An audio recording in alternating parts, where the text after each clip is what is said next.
e atyre që kanë përmend Allahun shpesh, kanë bërë dhikr shpesh, vdekja e tyre sigurisht do t'i gjej duke i bërë dhikr Allahut te bareke ve taala. Dhe në gjeneratat e hershme, po edhe në gjeneratat e sotme, ka njerëz të cilët ashtu që kanë qenë të lidhur me Allahun, ashtu edhe kanë vdekur.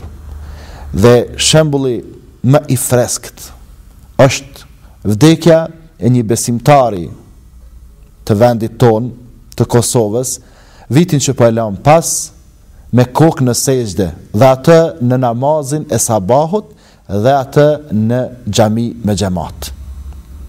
Për të tregojnë se gjatë jetës së tij kishte pas vështirësi materiale, po kishte pas edhe probleme të ndryshme. Ndërto nuk i kishte dhënë Allahu fëmijë në kohën e rinis kur ishte martuar, por ishte sprovuar deri ka pleqëria, e pastaj ka pleqëria Allahu i kishte dhënë fëmijë, e kishte begatuar me fëmijë. Por kënd të gjitha pozitat, edhe kur ishte i varfër, edhe kur ishte pa fëmijë, edhe kur kishte probleme të tjera, gjithmonë ishte i lidhur me Allahun, duke përmend Allahun natën edhe ditën, edhe duke i kryer ibadet, adhurimet, namazet në xhami me xhamat.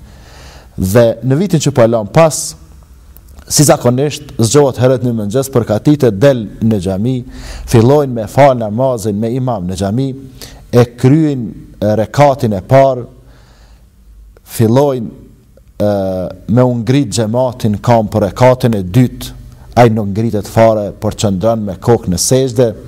Pastaj xhamati hutohen, habiten me këtë ndodhi dhe kthehen, shohin si është gjendja e tij.